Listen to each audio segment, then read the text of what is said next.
शादी सकुशल संपन्न हुई। आज से आप पति पत्नी हैं। पंडित जी के ये शब्द सुनते ही मीरा को ऐसा लगा जैसे उसकी सांसें रुक सी गई हैं। वहां मौजूद ऋषभ आहूजा के दोस्तों ने उसे बधाइयां दी, लेकिन वो आंखें झुकाए हाथों में लगी मेहंदी को घूरने लगी। अचानक उसने सर उठाया तो उसकी नजरें ऋषभ आहूजा से जा टकराईं, जो न जाने कब से उसे ही देखे जा रहा था। उसका दिल धड़क उठा। वो अपने सारे हक उस इंसान के नाम लिखवा चुकी थी, मगर उसकी आंखों में कोई खुशी न थी। उसकी ठंडी कांटदार निगाहों ने पल भर में मीरा की जान निकाल ली थी। तो उसने घबराकर निगाहें झुका लीं। उसके दिल की धड़कन एकदम से तेज हो गई जब उसने ऋषभ को अपनी ओर आते देखा। ऋषभ आहूजा उसके दिल की कैफियत से अनजान अपने होंठ सख्ती से भींचते हुए उसके करीब बैठा और फिर उसे देखे बगैर सरगोशी के अंदाज में बोला, अंदर जाओ। मीरा ने सर उठाकर उसे देखा। उसके इतने अजीब रवैये पर उसे हैरत हुई। कुछ देर पहले जो वो हवाओं में उड़ रही थी कि कितना खूबसूरत मर्द उसके नसीब में लिखा जा चुका है, अब उसके ठंडे अंदाज पर उसका दिल जोरों से धड़कने लगा था। अचानक ही मीरा की सिक्स्थ सेंस ने उसके मन में खतरे का अलार्म बजाया था। वो अपना भारी कामदार लहंगा संभाल कर उठी तो ऐसा लगा जैसे पाँव में जान ना हो। उसने चोर निगाहों से लापरवाह बने बैठे ऋषभ को देखा कि शायद वो उसके साथ चले, मगर वो तो लापरवाह बना बैठा रहा।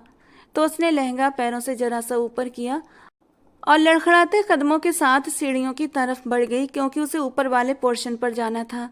ये एक 4 मंजिला इमारत थी जिसमें फर्स्ट फ्लोर ऋषभ आहूजा का था। नीचे गार्डन एरिया में उन दोनों की शादी का इंतजाम किया गया था। शादी के बाद वो लोग उठकर अंदर हॉल में आ गए थे। फिलहाल नीचे वाला फ्लैट खाली पड़ा था। हर कदम उसके दिल की धड़कन को तेज कर रहा था। जबकि ऋषभ आहूजा अपने दोस्तों को और पंडित जी को बाहर छोड़ने चला गया था, तो एकदम ये सोचकर उसे शर्म आने लगी कि अब वो और ऋषभ आहूजा अकेले इस घर में मौजूद हैं। इससे आगे उससे कुछ भी न सोचा गया, लेकिन आगे आने वाले पलों का सोचकर शर्म का रंग उसके चेहरे पर बिखरने लगा था। मीरा मुश्किल से धीरे धीरे सीढ़ियां चढ़कर जब ऊपर वाले फ्लोर पर पहुंची तो वहां लाइन में बने हुए 3 कमरे उसे दिखाई दिए। कमरों के सामने ही एक बड़ा सा हॉल था, जहां दीवार पर एक बड़ी सी LCD और बेहद खूबसूरत अंदाज में उस डाइनिंग हॉल को सजाया गया था। नरम गुदास सोफे, दीवारों पर लगी खूबसूरत पेंटिंग्स, ये 3 कमरों का फ्लैट अपनी खूबसूरती का मुंह बोलता सबूत था। और यहाँ की डेकोरेशन, यहाँ की सजावट, यहाँ के रहने वाले के शौक का पता दे रही थी। उसके दिल में एक अजीब सी गुदगुदी हुई। आज से ये सब कुछ उसका था, जिसे वो अपने तरीके से सेट करती। ये ख्याल आते ही उसके नरम होठों पर एक प्यारी सी मुस्कान खिल गई थी, इस बात से बेखबर कि जो सुनहरा सपना वो अपने मन में सजा रही थी, जो कुछ देर पहले आंखों में ठहरा हुआ था, ऋषभ उस सपने को नोचकर फेंकने वाला था। तीनों कमरों पर उसने एक एक करके नजर डाली, लेकिन उसे अब समझ नहीं आ रहा था कि ऋषभ का कौन सा कमरा है। यहाँ कोई कामवाली भी दिखाई नहीं दे रही थी जिससे ऋषभ के कमरे के बारे में पूछ सकती। वो इधर उधर उलझन भरी निगाहों से देख रही थी और फिर भगवान का नाम लेते हुए उसने पहले कमरे के दरवाजे के हैंडल पर हाथ रखा तो एकदम से चौंक गई। दरवाज़ा लॉक था। वो झुंझला गई। उसने बारी बारी सारे कमरों को खोलने की कोशिश की, मगर हैंडल बस घूम कर रह जाता, कमरा नहीं खुलता था। उसे अब उलझन होने लगी क्योंकि सारे कमरे बंद थे। उसके माथे पर पसीना चमकने लगा, हालांकि मौसम तो ठंडा था। वो अपने भारी भरकम ड्रेस और कीमती जेवरात से लंदी फुंदी अब थकने लगी थी।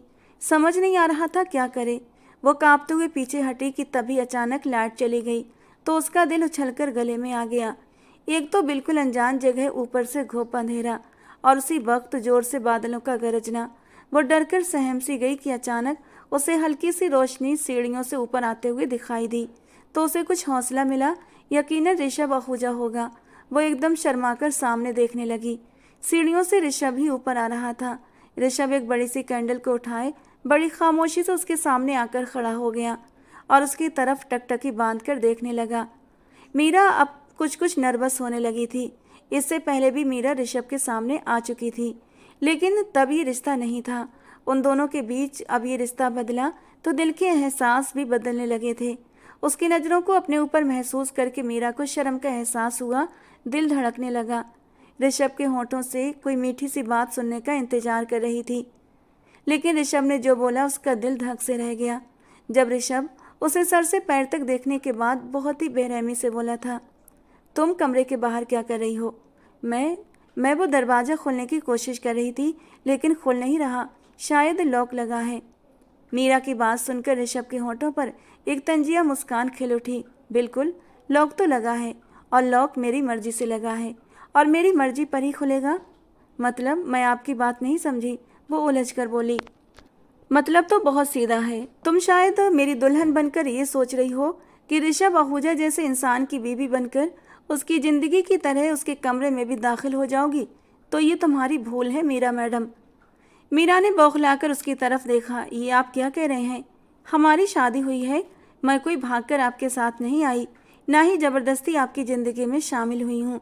ये सब तो आपकी मर्जी।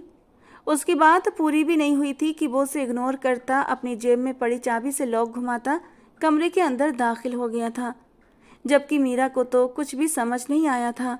वो उसके पीछे पीछे कमरे में दाखिल हुई, जो अब अपना कोट उतारकर सोफे पर रख रहा था। ऋषभ, ये आप कैसी बातें कर रहे हैं? आप मजाक कर रहे हैं ना? उसे लगा शायद उसे तंग करने के इरादे से उसके साथ मजाक कर रहा है, लेकिन ऋषभ के चेहरे पर फैली सख्ती देखकर अंदर कहीं मीरा का दिल भी घबरा गया था। बस, कोई और तुम्हारा भाषण नहीं सुनना चाहता, वो हाथ उठाकर सख्ती से बोला। तुम इस लायक नहीं कि तुम्हें इस कमरे में जगह दी जाए। निकलो यहाँ से। हिम्मत कैसे हुई तुम्हारी मेरे कमरे के अंदर कदम रखने की? उसके बात सुनकर वो कांप गई थी। उसके कान साए साए करने लगे, कनपट्टी की रगें तन गईं और आंखों के आगे अंधेरा छाने लगा। उसने कांपती आवाज में कहा, जब मुझे पत्नी होने का हक नहीं देना था तो शादी क्यों की मुझसे? उसकी बात सुनकर ऋषभ अखूजा ने एक जोरदार कहा लगाया तो गुस्से के मारे उसकी जान जल गई। वो चीख कर बोली, शादी की आड़ में बस दिल बहलाया है आपने। इतना गंदा और घटिया खेल मेरे साथ क्यों खेला? ऋषभ आहूजा अचानक आगे बढ़ा, उसके करीब आया और झुककर उसके गले पर सख्ती से हाथ रख दिया। मीरा की आंखें डर से फैल गईं, उसकी सांसें रुकने लगीं, हाथ पैर कांपने लगे, लेकिन वो बेदर्दी से बोला, अब तुम मुझसे सवाल करोगी? तुम ऋषभ आहूजा से? मीरा के बदन पर कपकपाहट सवार हो गई। ऐसा लगा सांस अंदर ही अंदर कहीं घुटने लगी है। ऐसा लगा कि वो अभी जमीन पर ढेर हो जाएगी, क्योंकि पैरों में तो जान ही नहीं बची थी। उसने अपनी पूरी आंखें खोलकर ऋषभ आहूजा की तरफ देखा, जो उसके गालों पर बहते आंसुओं को देखकर भी बेरहम बना हुआ था। वो उसकी पकड़ में किसी चिड़िया की तरह फड़फड़ाने लगी, तो उसे ऋषभ की सरगोशी अपने कानों में सुनाई दी। तुम सवाल करने का हक खो चुकी हो मेरी जान। ये जो शादी मैंने तुमसे की है ना, तुम्हारा हक देने के लिए नहीं, बल्कि तुम्हें ऐसी सजा देने के लिए की है कि तुम हर सांस अपने मरने की दुआ मांगोगी, मगर तुम्हें मौत नहीं मिलेगी, क्योंकि गद्दारी की सजा मेरे पास सिर्फ और सिर्फ मौत हो सकती है, एक से सख्ती हुई मौत। मैं चाहता तो सीधे तुम्हें गोली मार कर भी तुम्हें मौत की सजा दे सकता था, लेकिन तुम्हें इतनी आसान मौत कैसे दे सकता हूँ? तुम्हें तड़पाना है, और ये काम तो मैं तभी कर सकता हूँ जब तुम 24 घंटे मेरे साथ रहोगी, और तुम्हें 24 घंटे अपने साथ रखने के लिए ये शादी करना जरूरी थी। और आज से तुम्हारी सजा शुरू होती है। मौत की सजा जो तुम मांगोगी तब भी तुम्हें नहीं मिलेगी, बल्कि मेरी मर्जी से मिलेगी। तुम्हें मेरे सामने अपनी एड़ियाँ रगड़नी है, माफ़ी मांगनी है, आंसू बहाने हैं। हो सकता है मेरा दिल नरम हो जाए और तुम्हें कोई आसान मौत दे दूं। उसकी बातें ऐसी थीं कि मीरा की आंखें डर से फैल गईं। जो सपने उसने सजाए थे वो तो एक ही पल में टूटकर चकनाचूर हो गए थे। वो किस सजा की बात कर रहा था? उसे कुछ भी समझ नहीं आ रहा था। वो बोलना चाहती थी, मगर आवाज़ उसके मुंह से नहीं निकल रही थी। दिल चीख रहा था, आंखों में आंसू थे, लेकिन होंठ खामोश थे। ऋषभ के हाथ का दबाव उसकी गर्दन पर बढ़ता जा रहा था। एक झटके से वो उसके नरम होठों पर झुका था। इतनी शिद्दत से वो उसके नरम होठों पर अपना जुनून बिखेरने लगा कि दर्द के मारे मीरा तड़प उठी थी, लेकिन उसकी पकड़ नरम नहीं हुई थी। वो उसके नरम होठों पर हल्का सा जख्म दे चुका था, और जब खून का स्वाद उसकी जबान में घुला तो उसने झटके से मीरा को खुद से दूर किया था। मीरा की तो हिचकी बंद गई थी। वो लहराते हुए दीवार से जा टकराई। उसने अपने दोनों हाथ अपनी गर्दन पर रखे, जहां उसकी सख्त पकड़ से दर्द महसूस हो रहा था। गर्दन से होते हुए उसके हाथ अब अपने होठों पर आए थे, जहां से खून की हल्की सी बूंदें उभरकर सामने आई थीं। वो तेज तेज सांस लेने लगी। इतनी जिल्लत पर उसका दिल चीख चीख कर रोने लगा, लेकिन इन बेरहम दीवारों से उसकी सिसकियां टकराकर सिर्फ उसे ही सुनाई देने लगीं। तो उसने अपने आंसू रगड़कर साफ कर लिए और वहीं जमीन पर बैठती चली गई। उसकी हालत देखकर ऋषभ आहूजा के चेहरे पर एक अजीब सा भाव उतर आया, जैसे उस लड़की की तकलीफ देखकर खुद भी अंदर से तकलीफ हुई हो। लेकिन यह एहसास सिर्फ एक पल का था। अगले ही पल वो फिर बेदर्द नज़रों से उसकी तरफ देखने लगा, जो सर दीवार के साथ टिकाए खुली खुली आंखों से सामने देख रही थी। उसका भारी दुपट्टा पिन से निकलता उसके कंधों पर झूल रहा था। चेहरे पर उलझी लटें बिखरी पड़ी थीं और रोने से उसकी आंखों का काजल फैल गया था। गम और रोने की वजह से उसके लाल गाल और नाक इस कदर लाल हो गए थे कि अचानक ऋषभ का दिल चाहा कि वो इस नाजुक सी लड़की पर और सितम ढाए, लेकिन उसने खुद को रोका, क्योंकि वो जानता था वो बहुत नाजुक है और सितम सह नहीं पाएगी। अपनी ज़मीर से उठने वाली आवाज़ का शोर उसके अंदर बढ़ने लगा, लेकिन उसने अपने ज़मीर की आवाज़ को अपने अंदर ही कहीं दबा लिया। जो कुछ इस लड़की ने उसके साथ किया था वो इतनी जल्दी उसे माफ़ नहीं कर सकता था। वो जो कुछ देर पहले उस पर रहम खाने की सोच रहा था, अब सारे भाव अपने दिल में दबाता हुआ मीरा का बाजू जोर से पकड़ चुका था और अब उसे खींचते हुए दरवाजे तक लाया। जाओ, जाकर अपने बीमार बाप से कहो कि शादी की पहली रात ही तुम्हारे पति ने तुम्हें घर से निकाल दिया। रो तड़पो, लोगों को यकीन दिलाओ, लेकिन कोई भी तुम्हारे किरदार पर यकीन नहीं करेगा, बल्कि उल्टा सब तुम पर उंगली उठाएंगे। दरवाज़ा खोलकर बेदर्दी से उसे बाहर की ओर धकेलकर उसने दरवाज़ा अंदर से बंद कर लिया। दरवाज़ा जोर से बंद हुआ तो मीरा जैसे अपने होश में वापस आई। वो फर्श पर गिरी हुई थी, फौरन उठकर बैठी। कुछ पलों के लिए उसे कुछ समझ ही नहीं पाया कि ये सब उसके साथ क्या हुआ है। हाथ कांप रहे थे, दिल की धड़कन बेकाबू थी, उसके अंदर की दुनिया जैसे ख़त्म सी कर दी गई थी। वो अपने चकराते सर को अपने दोनों हाथों से थाम कर धीरे धीरे उठी, बंद दरवाजे की तरफ देखा। वो दरवाज़ा जो अब दीवार की तरह था, जिसके पीछे वो शख्स मौजूद था जिसने अभी अभी उसे अपना नाम दिया था, मगर साथ ही इज्जत, सहारा और रिश्ता सब छीन लिया था। उसके होंठ कांप रहे थे। पथराती आवाज़ में बस इतना बोल पाई, ये मेरे साथ क्या हो गया। आंखों से बहते आंसू चेहरे पर आ गए, मेहंदी से सजे हाथ कांप उठे। दुपट्टे को सही करती रही, मगर दिल की हालत बिगड़ती जा रही थी। उसने हिचकियों के बीच अपने आप से कहा, मैंने किसी का क्या बिगाड़ा था भगवान जी, जो मेरा ये हाल हो गया। दरवाजे की दूसरी तरफ खामोशी थी। वो जानती थी अब इस दरवाजे के अंदर उसके लिए कोई जगह नहीं। वो कुछ कदम पीछे हटाती और फिर गिरते पड़ते सीढ़ियाँ उतर गई। नीचे हॉल में आई, एक सन्नाटा छाया हुआ था। कांपते हाथों से वो बाहरी दरवाजे की ओर बढ़ गई। बाहर कदम रखते ही बारिश की तेज बूंदों ने उसका स्वागत किया। ठंडी हवा जिस्म को काटने लगी। आसमान पर काले बादल गरज रहे थे। थोड़ी थोड़ी देर में बिजली चमकती और पल भर के लिए सामने सड़क को रोशन कर देती, लेकिन फिर अंधेरा पूरी शिद्दत के साथ वापस छा जाता। वो नई नवेली दुल्हन नंगे पैर सड़क पर निकली तो ठंड की एक लहर उसकी रीढ़ की हड्डी में फैल गई। बारिश अब और भी तेज होने लगी थी। बादल झूम झूम कर बरस रहे थे। ऐसा लगता था जैसे आज के बाद कभी नहीं बरसेंगे। आज ही वो अपने ठंडे पानी से उस लड़की के वजूद को ठंडा कर देना चाहते थे। वो धीरे धीरे कदम आगे बढ़ा रही थी, मगर उसे समझ नहीं आ रहा था कि वो कहाँ जाए। लेकिन वो रुकी नहीं। डगमगाते कदमों के साथ वो आगे बढ़ती चली जा रही थी। उसे ये तो समझ नहीं आ रहा था कि उसे कहाँ जाना है, लेकिन वो बस इतना ज़रूर जानती थी कि ऋषभ आहूजा के फ्लैट से दूर होना है। ऐसे में उसे ख्याल आया, पापा को क्या जवाब दूंगी। भी माँ बाप के सामने इस हाल में जाऊंगी तो वो तो सदमे से ही मर जाएंगे। फिर लोग क्या कहेंगे कि शादी होते ही तलाक क्यों हो गई। उसके होंठ कांपने लगे। शादी के बाद भी इज्जत ना मिल सकी, ये कैसे मुमकिन है। मैं एक ऐसे जुर्म की सज़ा भुगत रही हूँ जो मैंने किया ही नहीं। उसके आंसुओं की तरह बारिश भी तेज होती जा रही थी। तेज हवा उसका दुपट्टा उतार रही थी, जिससे वो कांपते हाथों से संभालने की कोशिश करने लगी, मगर बुरी तरह से नाकाम हो गई। इतने में बादल जोर से गरजे तो वो अचानक सहम गई। दिल की धड़कन तेज हुई। बिजली आसमान को चीरती हुई निकली तो वो डर कर रोने लगी, लेकिन इस तरह रोने से उसकी मुश्किल हल नहीं होने वाली थी। फिर उसने अपने कदम और आगे बढ़ाए। वो चलते चलते न जाने कहाँ आ गई थी।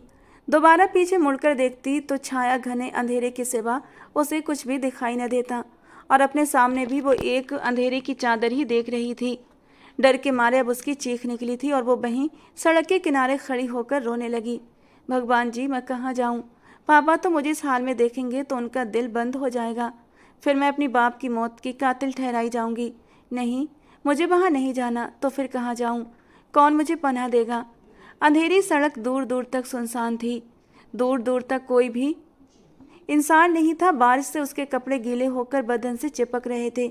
उसे अब हल्की हल्की ठंड भी लगने लगी थी। दूर कहीं कुत्तों के भौंकने की आवाज़ आई तो वो और भी सहम गई और अपनी सिसकियों को अपने अंदर ही कहीं गला घोंट दिया। यहाँ खड़े रहना खतरे से कम नहीं था। ये सोचकर वो छोटे छोटे कदम लेकर खुद को दोनों बाजुओं में लपेटकर चलने लगी। बारिश ने उसकी दुल्हन वाली ड्रेस को और भी भारी कर दिया था, मगर वो एक मजबूर परिंदे की तरह आगे बढ़ती जा रही थी। अचानक ही उसका पांव फिसला और वो मुंह के बल जमीन पर गिरी थी। कलाइयों में पहनी चूड़ियां एक एक करके टूट गईं और कई चूड़ियों के टुकड़े उसकी कलाई में चुभ गए। तो तेज दर्द की लहर और जलन का एहसास उसे अपने दोनों कलाइयों में महसूस हुआ था। सर पर भी चोट लग गई थी। तो उसे अपनी किस्मत पर बेतहाशा रोना आया कि जब वो पैदा हुई तो माँ मर गई, बहन भाई कोई था नहीं। सारी जिंदगी वो इस कमी को महसूस करती रही। एक पापा थे जो उस पर जान छिड़कते थे, लेकिन वो भी बीमार रहने लगे थे और तब अपने बीमार बाप का पेट पालने के लिए वो नौकरी करने लगी थी। एक ही सपना सजाया था उसने कि शादी होगी तो अपने हमसफ़र से अपने दिल की बात करेगी, अपनी तन्हाई को दूर करेगी। मगर यहाँ तो रिश्ता चलने से पहले ही ख़त्म हो गया था। उसे न जाने क्यों ये महसूस होने लगा कि जैसे उसका आखिरी वक्त आ गया है। उसका दिल दहल गया कि इस बेघरी में अगर उसे मौत आ गई तो उसके पापा को कैसे पता चलेगा कि वो शहर की एक सड़क पर मरी पड़ी है। ये सोच कर ही उसका दिल दुख से भर गया और आंखों के सामने सब कुछ धुंधला सा होने लगा। ऋषभ ने उसे घर से निकालकर जैसे ही दरवाज़ा बंद किया था तो उसे लगा कि उसका दम घुट जाएगा। खुद को बिजी रखने के लिए उसने नहाने का इरादा किया। नहाकर फ्रेश हुआ तब भी उसका मन संतोष नहीं हो रहा था। बार बार ख्याल मीरा का ही आ रहा था। अगले ही पल उसके अंदर एक खौफनाक सा एहसास सर उठाने लगा। वो जो इस इलाके में रहता था वहाँ तो कोई लोकल गाड़ी भी नहीं मिलती थी। इस घुप अंधेरे और बारिश में वो पैदल कहाँ जाएगी? उसे एक पल के लिए लगा जैसे मीरा को बाहर धकेल कर उसने खुद को भी अंधेरे में फेंक दिया है। अपनी बेवकूफ़ी और उसके लिए बेपनाह खतरे का एहसास होते ही उसने फ़ौरन हाथ में थामा टॉवल दूर फेंका था और टेबल से अपनी गाड़ी की चाबी उठाकर वो फ़ौरन दरवाज़ा खोलकर बाहर की तरफ भागा। हवा तेज थी, ठंडी थी। बाहर मूसलाधार बारिश बरस रही थी। कदम जैसे फिसलने लगे, मगर वो भागते हुए पोर्च तक आया था और वहाँ मौजूद चौकीदार से पूछा, अभी एक लड़की यहाँ से निकली है, वो किस तरफ गई है? चौकीदार जो कुछ नींद में था पहले उसकी बात को समझ न सका और जब ऋषभ ने उसे झंझोड़ कर पूछा तब वो होश में आया। साहब जी, वो लड़की तो इस तरफ गई है। उसने दाएं तरफ इशारा किया। चौकीदार को वहीं छोड़ता वो जन से गाड़ी घर से बाहर ले गया। कुछ ही फासले पर उसकी गाड़ी की हेडलाइट्स में एक चमकता हुआ लाल ड्रेस उसे दिखाई दिया तो उसने सुकून की सांस भरी, क्योंकि वो मीरा ही थी। उसने गाड़ी उसके पास रोकते ही एक जोरदार ब्रेक लगाया तो मीरा डर से उछल पड़ी, लेकिन जब गाड़ी में बैठे इंसान को देखा तो पता नहीं क्यों एक सुकून की लहर उसके दिल में उतर गई थी। लेकिन अगले ही पल उसका रवैया याद करके उसे सख्त गुस्सा आया था और वो अपने कदम तेज तेज आगे की ओर बढ़ाने लगी, जबकि ऋषभ ने गाड़ी को आगे करते हुए ठीक उसके सामने गाड़ी रोककर उसका रास्ता बंद कर दिया था। फिर उसने अपनी गाड़ी का फ्रंट डोर खोला और मीरा को बैठने को कहा, मगर वो नहीं मानी और पीछे हटती चली गई। उसकी इस हरकत पर ऋषभ को एकदम गुस्सा आया था। तुम्हारी प्रॉब्लम क्या है? गाड़ी में चलकर बैठो, बढ़ना क्या मिस्टर ऋषभ? देखो तुम हद से गुजर रही हो। हद से मैं नहीं, आप गुजर रहे हैं। अच्छा तरीका है आप अमीर लोगों का, पहले ज़बरदस्ती शादी करते हो, फिर घर से निकाल देते हो और अब गाड़ी में बिठाकर आगे जाकर कहीं फेंक दोगे। वो गुस्से में रोते हुए चिल्लाई, प्लीज़ भगवान के लिए मेरा पीछा छोड़ दें। वो अपने कदम आगे की ओर बढ़ाने लगी तो उसे उसकी हठधर्मी पर गुस्सा आया था। वो गुस्से में गाड़ी से नीचे उतरा। एक पल में ही वो भी बारिश के पानी से पूरा का पूरा भीग चुका था। ठंडी बूंदें उसके शरीर पर पड़ी तो उसे एहसास हुआ कि मीरा तो न जाने कब से इस पानी में भीग रही थी। एक झटके से उसके बाजू को पकड़ता हुआ अपनी ओर खींच चुका था। तुम्हें क्या लगता है तुम इतनी आसानी से मुझसे बचकर चली जाओगी? हरगिज नहीं। जब तक तुम्हें सज़ा नहीं दूंगा तुम मेरी कैद से कैसे छूट सकती हो? मीरा एकदम से घबरा गई। उसके वजूद का कंपन ऋषभ ने अपने हाथों पर महसूस किया जो उसके बाजू को सख्ती से पकड़े हुए था। उसके डर को महसूस करते हुए और उसकी हालत को देखते हुए ऋषभ ने थोड़ी सी अपने अंदाज में नरमी पैदा की थी। देखो, इस वक्त बहस का कोई फायदा नहीं, चुपचाप गाड़ी में चलकर बैठो। मीरा एकदम गुस्से से बोली, आपसे बहस कौन कर रहा है? उसकी बात सुनकर ऋषभ की आंखों में फिर से गुस्सा उभरने लगा, मगर उसका 6 फीट लंबा कद, बारिश में भीगी हुई उसकी चौड़ी छाती मीरा पर तूफान की तरह हावी हो रहा था। तो वो उसे आंखें चुराकर पीछे हटी थी, लेकिन ऋषभ ने कमाल की फुर्ती से उसके बाजू को दोबारा से पकड़ लिया। तो वो एकदम से बेकरार होकर बोली, छोड़े मुझे, ये क्या बदतमीजी है सर? उसके भीगे बदन से नजरें चुराते हुए ऋषभ ने उसे जबरदस्ती बाहों में उठा लिया। उसे अच्छे से अंदाजा हो गया था कि वो उसके साथ आराम से नहीं जाएगी। मीरा ने खुद को छुड़ाने की भरपूर कोशिश की। वो मछली की तरह तड़पती रही, हाथ पैर चलाती रही, मगर ऋषभ ने एक पल को भी अपनी पकड़ ढीली नहीं की थी। मीरा दिमागी तौर पर इस कार्यवाही के लिए तैयार नहीं थी, तो वो परेशान हो गई और चीख कर बोली, मुझे नीचे उतारो, आपको कोई हक नहीं मुझे छूने का। अभी उसने अपनी बात पूरी भी नहीं कर पाई थी कि अचानक बादल इतनी जोर से गरजे कि वो घबराकर किसी मासूम बच्चे की तरह उसके सीने से लिपट गई और हल्की हल्की सिसकियां भरने लगीं। उसकी इस हरकत पर ऋषभ के होंठों पर एक हल्की सी मुस्कान आई थी, लेकिन अगले ही पल उसने होंठ भींचकर अपनी मुस्कुराहट को होंठों में ही समेट लिया था, क्योंकि उसकी हर सिसकी ऋषभ के सीने पर जाकर लग रही थी। गाड़ी के करीब पहुंचकर उसने जोरदार झटके से दरवाज़ा खोला, फिर मीरा को लगभग धकेलते हुए सीट पर बिठा दिया। मीरा की कमर सीट से टकराई और उसके मुंह से एक सिसकी निकली। वो दोनों हाथों से दरवाज़ा खोलने की कोशिश करने लगी कि किसी तरह यहाँ से निकल जाए, मगर ऋषभ ने भी फौरन से दरवाज़ा बंद कर दिया था। फिर गाड़ी के उस पार जाकर ठंडे अंदाज में बोला, बस अब बहुत हो गया मीरा, आराम से बैठी रहो, समझी? मीरा की हिचकी बंद गई। वो आंसू साफ करती रही, मगर उसका बदन गुस्से और ठंड से कांपता रहा। उसने सिसकते हुए कहा, अगर यही सब करना था तो शादी क्यों की? मुझे बदनाम करने के और भी तरीके थे। उसकी बात सुनकर ऋषभ के दिल को एक घूंसा सा लगा, मगर उसने कोई जवाब न दिया। तो मीरा भी खामोशी से सीट के कोने में सिमट कर बैठ गई। गाड़ी के शीशे पर बारिश किसी जल तरंग की तरह बज रही थी, मगर मीरा का दिल रो रहा था। ऋषभ ने दोनों हाथ स्टीयरिंग पर कस लिए। अचानक उसने क्लिच दबाया और गाड़ी को तेज रफ्तारी के साथ पीछे की ओर मोड़ा। गाड़ी एक झटके के साथ घूमकर दूसरी दिशा में दौड़ने लगी, जबकि मीरा का वजूद कांप गया। उसका सर डैशबोर्ड से टकराने ही वाला था कि उसने मुश्किल से हाथ बढ़ाकर सहारा लिया था। वो सहमी हुई आवाज़ में चिल्ला उठी, ये क्या कर रहे हैं आप, और मुझे कहाँ लेकर जा रहे हैं? ऋषभ की नज़रें सड़क पर जमी थीं। उसकी भारी आवाज़ गूंजी, घर। और फिर गाड़ी की रफ्तार अचानक बढ़ा दी। मीरा के होंठ कांप कर रह गए। वो तड़प कर बोली, कौन सा घर?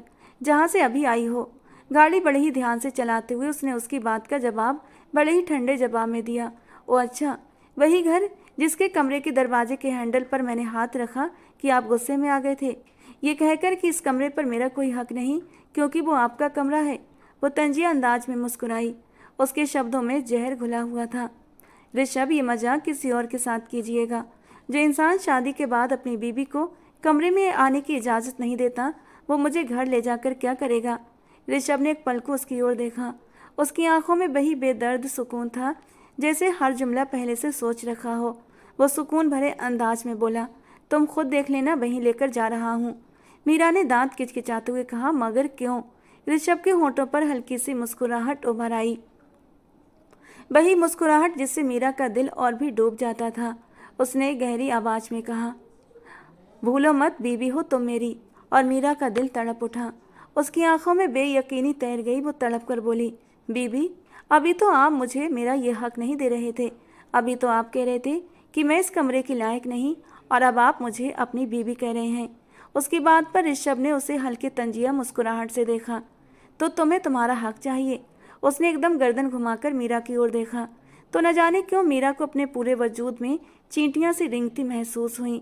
दिल एकदम से धड़क उठा उसकी बात का मतलब समझकर। उसने जल्दी से अपना रुख फेरा और खिड़की के बाहर देखने लगी। मुझे आपसे कुछ नहीं चाहिए, मुझे यहीं पर उतार दें। ऋषभ ने सुनी अनसुनी करते हुए गाड़ी की रफ्तार और बढ़ा दी। मीरा ने सीट को दोनों हाथों से पकड़ लिया। पता नहीं इस इंसान के क्या इरादे थे, यही सोच सोचकर उसका दिल जोर जोर से धड़क रहा था। गाड़ी जोरदार ब्रेक के साथ घर के सामने रुकी। मीरा के वजूद को एक तेज धक्का लगा था और वो चीख उठी और आगे को झुक गई। उसका सर मुश्किल से डैशबोर्ड से टकराते टकराते बचा था। सांसें बहाल होने पर उसने खिड़की से बाहर झांक कर देखा। अंधेरे और बारिश के बीच एक जाना पहचाना मंजर सामने आया था। वो आलीशान अपार्टमेंट रोशनियों में नहाया हुआ था, वही घर जिसे वो अभी कुछ देर पहले निकाली गई थी। मीरा का जिस्म सुन्न हो गया। उसने एक सिसकी लेकर आंखें बंद कर लीं। होंठ कांप रहे थे। वो धीरे से बड़बड़ाई, नहीं, मुझे नहीं जाना। ऋषभ ने इंजन बंद किया। गाड़ी के अंदर खामोशी छा गई। उसने अपना रुख अब मीरा की तरफ किया और ठंडे अंदाज में बोला, उतरो। मीरा के अंदर गुस्से और दुख का तूफान एक साथ उठा। वो गुस्से के मारे फट पड़ी। क्यों नहीं उतरूंगी? आखिर चाहते क्या हैं आप? वो बस इतना ही बोल पाई थी। ज़्यादा कुछ नहीं, बस यही चाहता हूँ कि तुम्हें बीबी का हक दूँ, जिसे लेने के लिए तुम्हारा मन बड़ा तेजी से मचल रहा है। और वो हक कमरे के अंदर ही दूंगा, ना कि यहाँ बीच रोड पर। उसकी बात सुनकर मीरा की आंखों से आंसू बहने लगे। वो चीख कर बोली, तो पहले क्यों मुझे बाहर फेंका था और क्यों कहा था कि मैं तुम्हारे कमरे के लायक नहीं? बताइए, आखिर क्यों? ऋषभ ने पल भर को उससे नजरें चुरा ली। अंदर कहीं जमीर ने सर उठाया, मगर फौरन उसने अपनी बेदर्दी का नकाब दोबारा ओढ़ लिया और सख्त अंदाज में बोला, सजा पूरी कर लो, फिर छोड़ दूंगा। मीरा ने अपना निचला होंठ काटा। सजा? किस जुर्म की? मैंने कुछ नहीं किया। कितनी बार आपसे कहा है, मैंने आपका कोई डिजाइन चोरी करके आपके किसी दुश्मन को नहीं पहुंचाया। आप इन्वेस्टिगेशन क्यों नहीं करते? मैं कब से आपको कह रही हूँ। ऋषभ ने उसकी तरफ देखा। उसकी आंखों में कुछ पलों के लिए नरमी उतर आई थी, मगर उसके बोलने का अंदाज दो टूक था। इन्वेस्टिगेशन भी होगी मीरा मैडम। मैं चाहता तो शादी के बगैर भी तुम्हें सबक सिखाने के लिए अपने साथ रख सकता था। ये मेरी मेहरबानी समझो कि मैंने तुम्हें शादी की ऑफ़र की।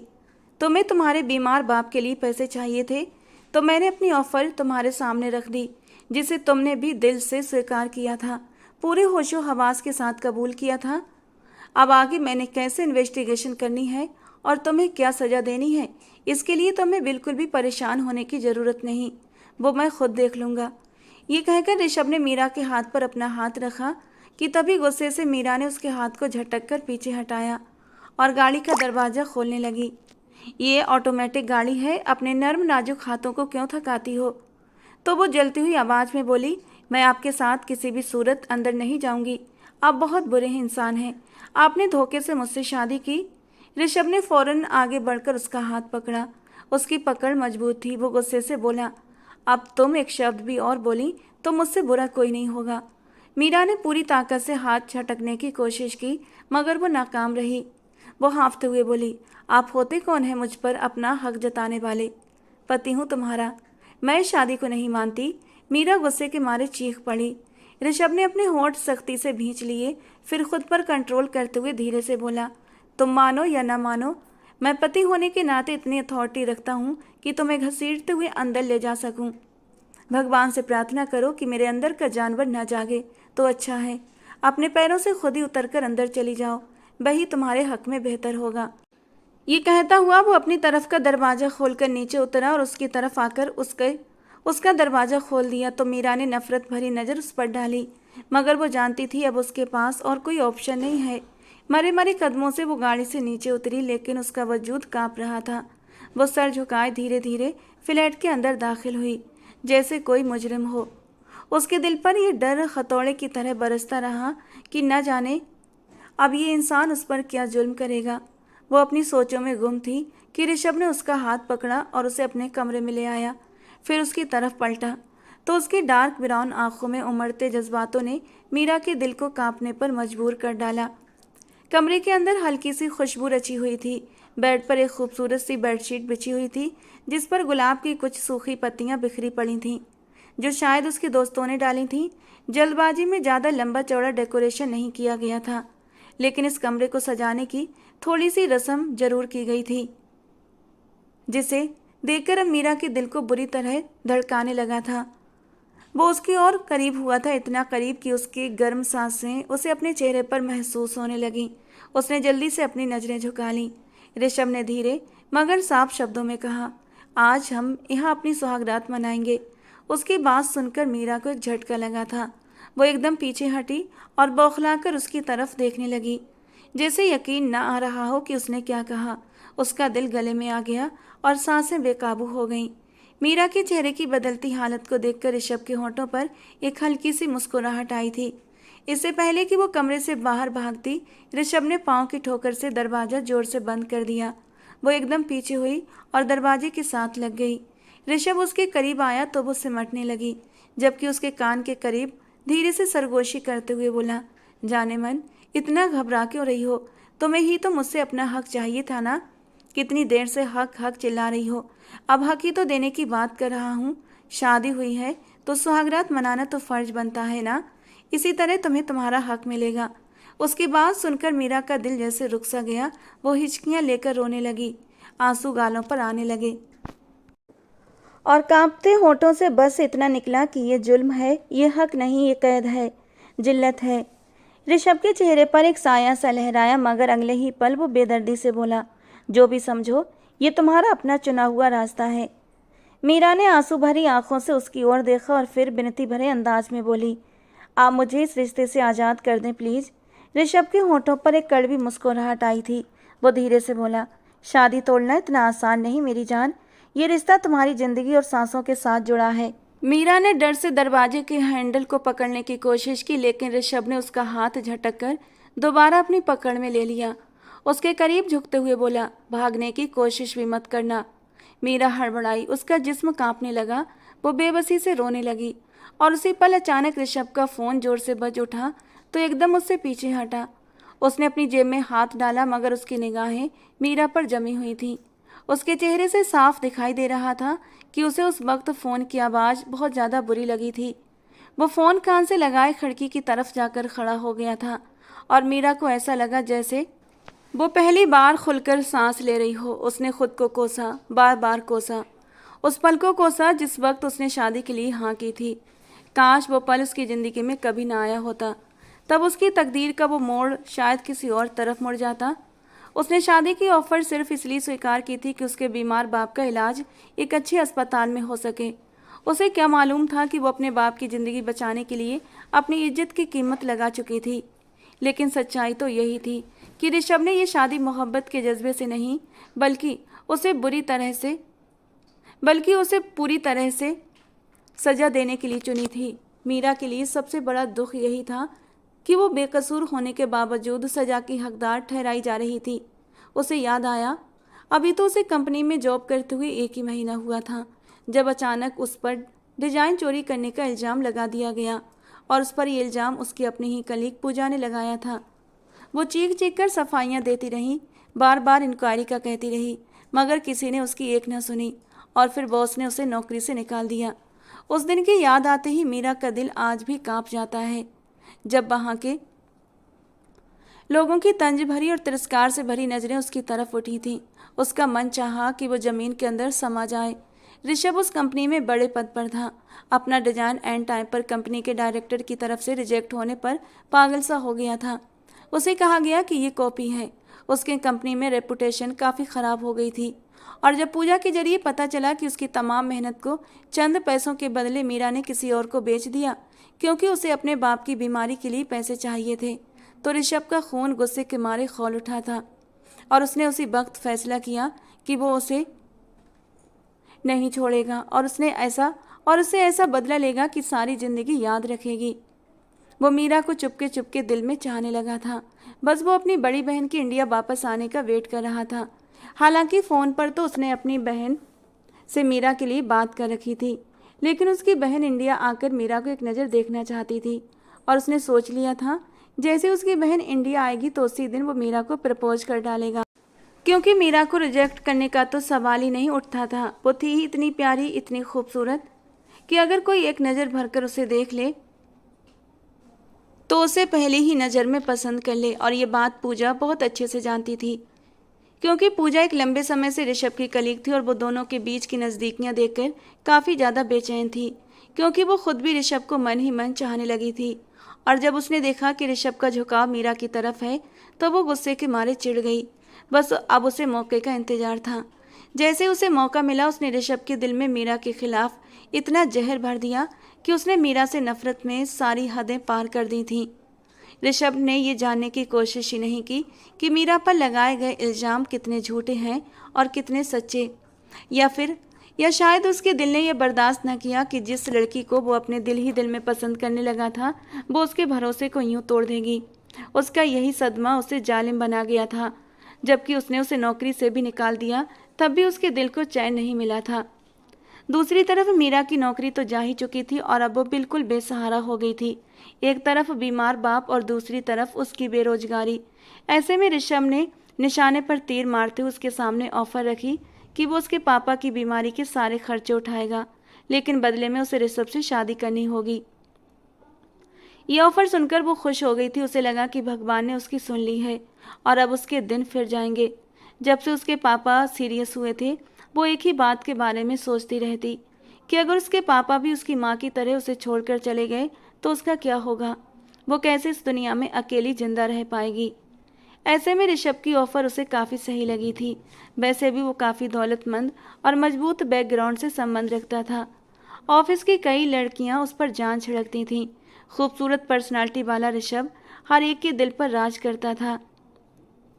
उसकी शानदार पर्सनालिटी से तो मीरा भी इम्प्रेस थी, लेकिन उसे अपनी औकात का पता था। वो एक बेहद गरीब घराने से और कंपनी में एक मामूली वर्कर थी और अब तो वो छोटी सी नौकरी भी जा चुकी थी। ऐसे में वो ऋषभ खुराना के सपने कैसे सजा सकती थी, जो इतनी बड़ी कंपनी का मैनेजर था। बॉस उसके ऊपर काफ़ी भरोसा करते थे क्योंकि इस कंपनी के बॉस ऋषभ के पापा के अच्छे दोस्त थे। उन्होंने कंपनी का सारा मैनेजमेंट ऋषभ के हाथों में ही छोड़ा हुआ था। ऐसे में जब ऋषभ का वो बनाया हुआ यूनिक डिज़ाइन लीक हो गया और वही डिज़ाइन जब खन्ना साहब के पास पहुंचाया गया तो वो चौंक उठे थे, क्योंकि यही डिज़ाइन वो अपने कॉम्पिटिटर कंपनी के पास एक हफ्ते पहले ही देख चुके थे, जबकि इस बात से बेखबर थे कि ये ऋषभ का ही बनाया हुआ डिज़ाइन था जो किसी ने चोरी करके उस कंपनी के मालिक को दिया हुआ था। जबकि ऋषभ जिस डिज़ाइन पर दिन रात मेहनत कर रहा था वो डिज़ाइन चोरी का ठहरा दिया गया था और खन्ना साहब का विश्वास ऋषभ के ऊपर डगमगा गया और ये बात ऋषभ को बिल्कुल भी गवारा नहीं हुई थी और इसीलिए वो बदले की आग में बुरी तरह झुलसने लगा था। उसे जब मीरा से बदला लेने के लिए कोई रास्ता नजर न आया तो उसने सोचा कि इस लड़की को अपनी ज़िंदगी में शामिल करके इतना तड़पाऊंगा कि सारी ज़िंदगी याद रखेगी। जबकि मीरा तो उसकी ऑफ़र पर खुश हो गई थी।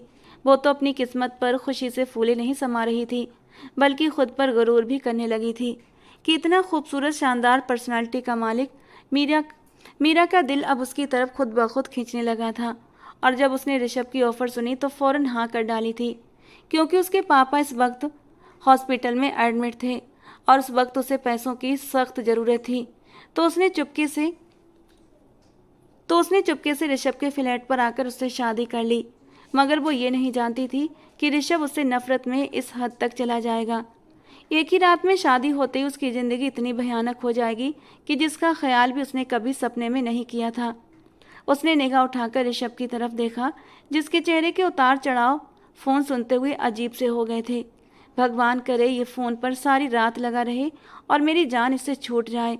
उसे फ़ोन पर इतने ध्यान से बात करते देखा तो उसे यहाँ से भागने का ख्याल आया था, लेकिन फिर वो ये सोचकर चुप रह गई कि आखिर वो यहाँ से भागकर जाएगी तो जाएगी कहाँ। मीरा का दिल अंदर ही अंदर रोने लगा। वो कुढ़ने लगी कि उसकी सारी ज़िंदगी अब इस इंसान के रहमो करम पर आ गई थी और अब वो जो चाहेगा जैसे चाहेगा उसके साथ सलूक करेगा और उसे अब चुप करके ये सब कुछ बर्दाश्त भी करना होगा। वो लगातार ऋषभ की तरफ देखे जा रही थी, जो एक हाथ से फ़ोन कान से लगाए अपने दूसरे हाथ से धीरे धीरे अपनी शर्ट के बटन खोलने लगा था। और ये देखकर तो मीरा का सांस ऊपर का ऊपर और नीचे का नीचे रह गया। भगवान जी, मुझे इस आदमी से बचा लें। ये किस हैसियत से मेरे साथ रिश्ता बनाना चाहता है? जब मैं इसकी हकीकत को जान गई हूँ तो कैसे अपना आप इसके हवाले कर दूँ? ये ख्याल आते ही उसने डर के मारे अपनी आंखें बंद कर लीं और वहीं दरवाजे से लगकर बैठती चली गई। ऋषभ ने फ़ोन पर बात करते करते एक निगाह उठाकर मीरा पर डाली थी। वो आंखें मीच कर ऐसे बैठी थी जैसे सामने कोई बहुत बड़ा तूफान देख लिया हो। न जाने क्यों उसे बेपनाह गुस्से के बावजूद मीरा पर टूटकर प्यार आया था। वो धीरे धीरे कदम उठाता हुआ उसकी तरफ बढ़ा तो मीरा अपने अंदर ही अंदर सिमटने लगी। मीरा ने उसके कदमों की आहट से अंदाजा कर लिया था कि वो उसकी तरफ बढ़ रहा है। उसकी हथेलियों में पसीना उतर आया, माथे पर भी पसीने की बूंदें चमकने लगीं। उसकी आंखें आंसुओं से भर गईं। दिल में एक ही ख्याल आ रहा था, जब ये इंसान इस कदर गुस्से और बदले की आग में पागल हो चुका है तो मेरे साथ सुहागरात के नाम पर कैसा सलूक करेगा, मुझे अच्छे से अंदाजा है। यही सोचते हुए वो सिसक पड़ी थी, मगर अचानक ही वो उससे कुछ फासले पर आकर रुक गया और उम्मीद के बिल्कुल खिलाफ उससे बोला तो उसने पट से अपनी आंखें खोलकर उसे देखा। जो कह रहा था उसे उसकी बात पर यकीन नहीं आया था। सीने से दिल जैसे बाहर निकलने को था। तुम अपना ही ड्रेस चेंज कर लो मीरा, तुम थक गई होगी, कब तक ऐसे ही बैठी रहोगी? मैं ठीक हूँ, ऐसे ही, वो हल्की हल्की सिसकियों के साथ बोली तो वो उसकी सफ़ेद रंगत को देखकर अफसोस कर गया। तुम्हारे सारे कपड़े गीले हैं, तुम्हें ठंड लग जाएगी। वो उसकी नरम सी आवाज़ पर हैरान होने लगी। कहाँ तो उसका लावे की तरह उबलता गुस्सा और कहाँ इतना नरम अंदाज। वो उसे देखते हुए पलकें झपकाने लगी, लेकिन जब वो टस से मस न हुई तो ऋषभ ने गहरी सांस ली और फिर वार्डरोब की तरफ बढ़ा। जैसे उसने वार्डरोब खोली तो सामने कई लेडीज़ कपड़े लटक रहे थे। उनमें से एक जोड़ा खींचकर निकाला और अपने छोटे छोटे कदमों के साथ मीरा की तरफ आया। ये मेरी बहन के कपड़े हैं, वो इस वक्त देश से बाहर होती हैं। अभी फ़िलहाल तुम ये कपड़े पहन लो, कल मैं तुम्हें नए कपड़े तुम्हारी मर्जी के दिलवा दूंगा। कपड़े पहनकर फ़ौरन बाहर आओ। मीरा की आंखें हैरत से फैल गईं। ये कहकर वो कमरे से बाहर निकल गया था, जबकि मीरा ने पलकें झपकाते हुए वो कपड़े उठाए और फ़ौरन वॉशरूम में घुस गई। वो सर से पैर तक गीली हो रही थी और ऊपर से मौसम भी ठंडा हो रहा था। ऐसे में कपड़े मिल जाना उसे बहुत बड़ी बात लगी थी, लेकिन कपड़े चेंज करते करते वो लगातार ऋषभ के बदले रवैये पर उलझन का शिकार हो गई थी। कहीं वो कोई नई गेम तो नहीं खेल रहा उसके साथ। ये सोचते ही उसका दिल तेजी से धड़क उठा। जब वो फ्रेश होकर बाहर निकली तो ऋषभ कमरे में मौजूद नहीं था। वो हैरान होती अपने बाल तौलिए से सुखाने लगी। बाल सुखाने के बाद ऐसे ही उलझे बालों को क्लेचर में कैद कर लिया। अभी समझ नहीं आ रहा था कि करे तो क्या करे, और ऋषभ भी न जाने कहाँ चला गया था। वो बेड पर बैठ नहीं वाली थी कि तभी एकदम उछलकर खड़ी हो गई, क्योंकि बाहर से उसे गाड़ी के तेज हॉर्न की आवाज़ सुनाई दी। उसने खिड़की से झांक कर देखा तो ऋषभ नीचे पोर्च में खड़ा हॉर्न दे रहा था। वो उसका गाड़ी में इंतजार कर रहा था और उसे नीचे बुला रहा था। हे भगवान, अब मुझे कहाँ लेकर जा रहा है? वो एकदम से परेशान नज़रों से उसे देखकर सोचने लगी। वो जैसे ही गाड़ी के करीब आई तो ऋषभ ने फ्रंट डोर उसके लिए खोल दिया। वो चुपके से अंदर बैठ गई। जाहिर में तो वो खुद को शांत रखने की कोशिश कर रही थी, लेकिन अंदर ही अंदर उसका हाल बहुत बुरा था। इससे पहले वो कोई सवाल करती, ऋषभ ने गाड़ी फौरन स्टार्ट कर दी और तेजी से सड़क पर दौड़ा दी। रफ्तार इतनी तेज थी कि मीरा का दिल कांप गया। वो उससे पूछना चाहती थी, मगर ऋषभ की खामोशी को देखकर उसकी हिम्मत नहीं हो रही थी कि वो अपनी जबान खोले। कुछ देर की खामोशी के बाद अचानक गाड़ी हॉस्पिटल के सामने रुकी थी। मीरा ने चौंक कर ऋषभ की तरफ देखा। उसकी आंखों में एकदम से डर उभर आया था। ऋषभ ने गहरी सांस लेकर कहा, तुम्हारे पापा की तबीयत बहुत ख़राब है, जाओ जाकर फ़ौरन मिल लो। ये सुनते ही मीरा का दिमाग सुन्न हो गया। उसके कानों में एकदम शोर गूंजने लगा और आंखों के सामने अंधेरा सा छा गया। उसकी हालत को देखते हुए ऋषभ ने फ़ौरन अपनी साइड का दरवाज़ा खोला और फिर घूमकर उसकी तरफ आया। उसकी तरफ का दरवाज़ा खोलकर नरमी से उसका हाथ पकड़कर गाड़ी से नीचे उतार लिया। मीरा के कदम लड़खड़ा रहे थे, मगर उसके मजबूत हाथों की नरमी से उसे सहारा मिल रहा था। वो उसके साथ साथ चलती आई। आईसीयू के कमरे के बाहर रुकी। कांपते हाथ उसने शीशे पर रखकर अंदर झांक कर देखा। उसके पापा बेहिस बेहरकत वेंटिलेटर पर लेटे थे। मीरा का कलेजा फट गया। वो सिसकियां भरती वहीं दीवार के साथ लगकर बैठ गई तो ऋषभ भी परेशान होकर वहीं उसके करीब आकर बैठ गया। उसने ठंडे पड़ते हाथों से अपने दुश्मने जाँ का बाजू पकड़ा तो उसके होंठ कांपने लगे। पता है, मेरे इस दुनिया में मेरे पापा के सिवा कोई नहीं। ये शब्द उसने इतने टूटे हुए अंदाज में कहे कि ऋषभ का दिल दहल कर रह गया। उसकी आंखों में भी पल भर को नमी सी उतर आई। वो फैसला करते अंदाज में खड़ा हुआ था। फ़ोन उठाया और दूसरी तरफ चल दिया ताकि अपनी हालत उससे छुपा सके, जबकि मीरा वहीं दीवार के सहारे बैठी आंसू बहाती रही। उसके लिए ये वक्त जैसे रुक सा गया था। अचानक ही आईसीयू का दरवाज़ा खुला। अंदर से उसके पापा को स्ट्रेचर पर बाहर निकाला गया। नर्स और डॉक्टर उन्हें एम्बुलेंस की तरफ लेकर जा रहे थे। मीरा एकदम दौड़कर आगे बढ़ी। उसकी चीख निकल गई, कहाँ लेकर जा रहे हो मेरे पापा को? छोड़ो उन्हें प्लीज़। उसके हाथ बेबसी से बाप के बाजू को थामने की कोशिश करने लगे। ऋषभ ने फ़ौरन आगे बढ़कर मीरा का हाथ पकड़ा और उसे खींचकर अपने सीने से लगा लिया।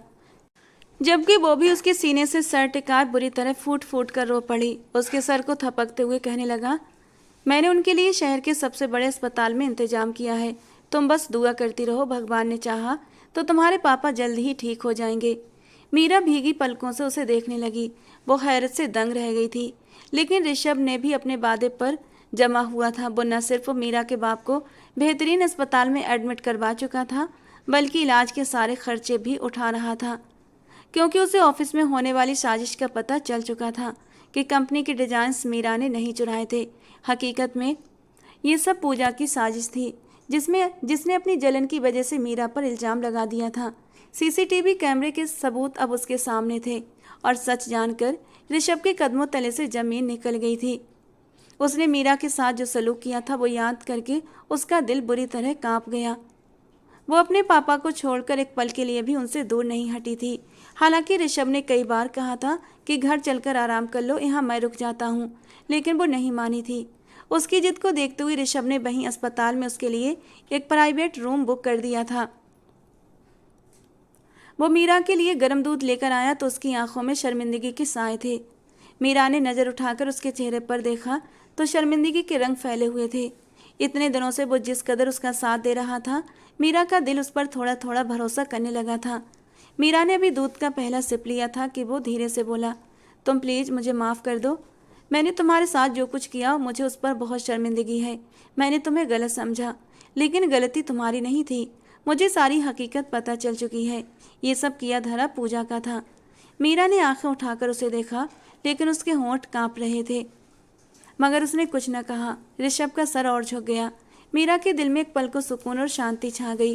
वो पल याद आया जब उसने अपनी मजबूरी को देखते हुए उसे शादी के लिए हाँ कहा था। वो पल भी याद आया जब ऋषभ ने उसे धक्के देकर बरसती बारिश में बाहर निकाला था और फिर कुछ ही देर में बेचैन होकर उसके पीछे पीछे भी दौड़ा चला आया था। मगर साथ ही ये भी याद आया कि आज वही शख्स उसके बाप की ज़िंदगी बचाने के लिए जी जान लगा रहा था। ये सब सोचते हुए उसका दिल उसके एहसान के तले दबकर धड़कने लगा था। धीरे धीरे वक्त गुजरता गया। अच्छे इलाज के नतीजे में उसके पापा की हालत अच्छी होने लगी थी। मीरा ने कई बार देखा ऋषभ देर तक अस्पताल में मौजूद रहता था, डॉक्टर से बात करता, सारे खर्चे उठा रहा था और फिर खामोशी से बाहर निकल जाता। ये सब देखकर मीरा के दिल में ऋषभ के लिए एक नरम सा जज्बात बड़ी खामोशी से पनपने लगा था। उसके पापा भी अब काफ़ी बेहतर हो चुके थे। अब डॉक्टरों ने उन्हें डिस्चार्ज करने के लिए कह दिया था। डिस्चार्ज करके वो पापा को अपने फ्लैट में ही ले आया था और उनकी सेवा एक बेटे की तरह करने लगा। वक्त के साथ साथ दोनों करीब आते गए, फासले कम होते चले गए और तभी खामोश मगर गहरी मोहब्बत ने उनके बीच जन्म लिया था। उसके पापा तो बहुत खुश थे, उन्हें दामाद नहीं बल्कि बेटा मिला था। हर वक्त उसे आशीर्वाद देते नहीं थकते थे। पापा को दिखावे की खातिर वो ऋषभ के कमरे में उसके साथ रह रही थी। जब पहले दिन वो सोफे पर लेटने लगी तभी ऋषभ ने उसे कहा था कि मेरे साथ कमरा शेयर करना है तो मेरे साथ बेड भी शेयर करना होगा। और पता नहीं क्यों मीरा उसकी इस बात को बड़ी आसानी से मान गई थी और उसी के बेड पर उसी के साथ रहती थी। लेकिन दोनों के बीच कभी कोई हद पार नहीं हुई थी। ऋषभ बस कभी कभी उसे जज्बात से भरी निगाहों से देखता तो उसका दिल एकदम धक से हो जाता और वो करवट बदल लेती और ऋषभ गहरी सांस लेकर रह जाता। उसके साथ वो कोई जोर ज़बरदस्ती नहीं करना चाहता था, शायद उसकी तरफ से हाँ का इंतज़ार कर रहा था। और ये मौका उसे उस रात मिला जब एक रात ऋषभ घर आने में लेट हो गया था। उसका फ़ोन भी स्विच ऑफ हो गया था और वो फ़ोन करके नहीं बता सका था कि आज वो लेट हो जाएगा। उसके इंतज़ार में मीरा बुरी तरह बेचैन हो रही थी, अंदर बाहर के चक्कर पर चक्कर काट रही थी। लेकिन 12 बज चुके थे और वो अभी तक घर नहीं लौटा था। अनजाने से डर उसके दिल में सर उठाने लगे थे और जब घड़ी ने 1 बजाया तो वो फूट फूट कर रो पड़ी। पापा से कहकर उन्हें परेशान नहीं करना चाहती थी। अगर ऋषभ को कुछ हो गया तो ये ख्याल ही उसकी जान निकालने लगा था। और तब उसे एहसास हुआ कि वो ऋषभ से भले गुस्सा थी, लेकिन अब उसका गुस्सा भी उतर चुका था, बल्कि उसके दिल में ऋषभ के लिए सिर्फ और सिर्फ मोहब्बत थी। और जब रात के 2 बजे उसे उसके गाड़ी के रुकने की आवाज़ आई तो जैसे उसके दिल को सुकून आया था। वो चुपचाप अपनी जगह पर आकर लेट गई। ऋषभ कमरे में आया तो उसे लगा मीरा सो रही है, लेकिन वो सो नहीं रही थी, बल्कि जो इतनी देर से रोती रही थी अब हल्की हल्की सिसकियां भर रही थी। उसके कांपते बदन को महसूस करके ऋषभ को हैरानी हुई थी। वो उसके करीब बैठा। Meera, are you okay? रो क्यों रही हो? वो परेशान हुआ था, जबकि मीरा को अब खुद पर बर्दाश्त नहीं हुआ और वो एकदम उठकर बैठी और ऋषभ के सीने से लिपट गई। आप बहुत बुरे हैं। आपने मेरी जान निकाल ली। इतनी देर से घर क्यों आए हैं? मैं बहुत डर गई थी, आपको कहीं कुछ हो न जाए ये सोचकर। वो रोते रोते न जाने क्या क्या बोले जा रही थी, जबकि ऋषभ के दिल में तो एक सुकून की लहर उतरी थी। वो खींचकर उसे अपने सीने से लगा चुका था और अपने नरम होठों से उसके माथे को छू लिया। बारिश बहुत ज़्यादा हो रही थी, रास्ते बंद हो चुके थे, इसलिए लंबे रास्ते से आना पड़ा और फ़ोन भी स्विच ऑफ था, इसलिए बता नहीं सका। सॉरी यार, वो उसके आंसू पोंछते हुए बोला, जबकि वो दोबारा से उसके सीने से लग गई थी। खाना लाऊं आपके लिए? उसने अब उसके सीने से अलग हटकर पूछा। नहीं, बस फ्रेश होना चाहता हूँ, वो उसके बाल ठीक करता हुआ बोला, जबकि मीरा ने सर हाँ में हिला दिया।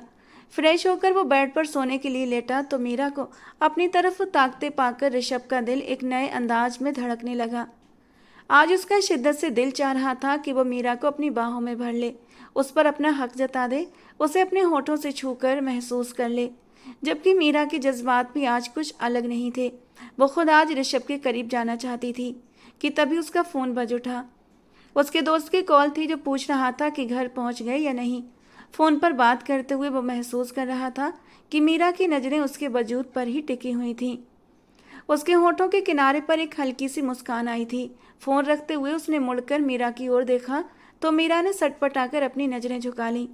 तुम्हारा ही हूँ यार, चाहे तो पास आकर भी मुझे देख सकती हो, वो हल्के से शरारत से मुस्कुराते हुए ऑफर कर रहा था, जबकि मीरा भी चुपचाप सरकते हुए अपना सर उसके कंधे पर रख चुकी थी और ऋषभ ने भी उसे खींचकर अपने सीने में भींच लिया। दोनों के दिलों में एक सुकून सा उतरा था, जो न जाने कब से एक दूसरे के लिए तड़प रहे थे, अब एक दूसरे की बाहों में सुकून पा रहे थे। सॉरी यार, वो उसके कान में धीरे से सरगोशी करते हुए बोला। किस बात के लिए? मीरा को हैरानी हुई। उस दिन तुम्हारे नाजुक से होठों को कुछ ज़्यादा ही तकलीफ दे गया था, गुस्से में दर्द हुआ था। वो उसे चाहत भरी नज़रों से निहार रहा था। बहुत ज़्यादा। मुंह फुलाते हुए उसे शिकायत कर बैठी। आज नहीं होगा। वो धीरे से उसके होठों को अपने होठों की पकड़ में ले गया और बड़ी ही नरमी से उसके होठों का जाम पीने लगा। उसका सर तकिए पर रखते हुए एक हाथ से उसके नाइट गाउन की डोरियां खोल गया, जबकि वो गहरी गहरी सांसें लेते हुए अपनी आंखें बंद कर चुकी थी।